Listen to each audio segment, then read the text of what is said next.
Audio Jungle.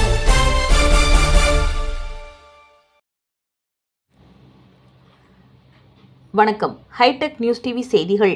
அன்புத்தாய் அறக்கட்டளை சார்பில் சாலிகிராமத்தில் உள்ள காவேரி துவக்கப்பள்ளி குழந்தைகளுக்கு கல்வி உபகரணங்கள் வழங்கப்பட்டது.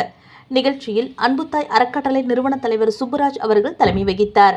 சிறப்பு அழைப்பாளர்களாக பாஜக ஊடகப் பிரிவு மாநில செயலாளர் DBS செந்தில்குமார், பாஜக OBC மாநில செயலாளர் பாண்டியராஜன், OBC மாவட்ட துணைத் தலைவர் மாரிமுத்து கலந்து கொண்டு பள்ளி குழந்தைகளுக்கு கல்வி உபகரணங்களை வழங்கினர். அப்போது பாஜக ஊடகப் பிரிவு மாநில செயலாளர் TPS செந்தில்குமார் அவர்கள் பேசியதாவது: இதுபோன்று பள்ளி குழந்தைகள் படிப்பதற்கு அன்புத்தாய் அறக்கட்டளை நிறுவன தலைவர் சுப்பராஜ் அவர்கள் தன்னால் முடிந்த அளவிற்கு நண்பர்கள் மூலம் நிதி உதவி பெற்று குழந்தைகள் படிப்பதற்கு உதவிகளை செய்து வருகிறார். இது வரவேற்கத்தக்கதாகும். மேலும் இதுபோன்ற நிகழ்ச்சியில் நாங்களும் கலந்து கொள்வது எங்களுக்கு மகிழ்ச்சி அளிக்கிறது. எப்போதும் அழியாத செல்வம் கல்வி செல்வம், அதுதான் நிரந்தரம் என்றும் யாரும் களவாட முடியாது என்று கூறினார். அறக்கட்டளை நிறுவன தலைவர் சுப்பராஜ் கூறியது: இப்பள்ளியில் இந்த கல்வி ஆண்டில் இதுவரை 300 குழந்தைகளுக்கு கல்வி உபகரணங்கள் வழங்கப்பட்டுள்ளதாக தெரிவித்தார். நிகழ்ச்சியில் பள்ளி ஆசிரியர்களை கௌரவித்தனர்.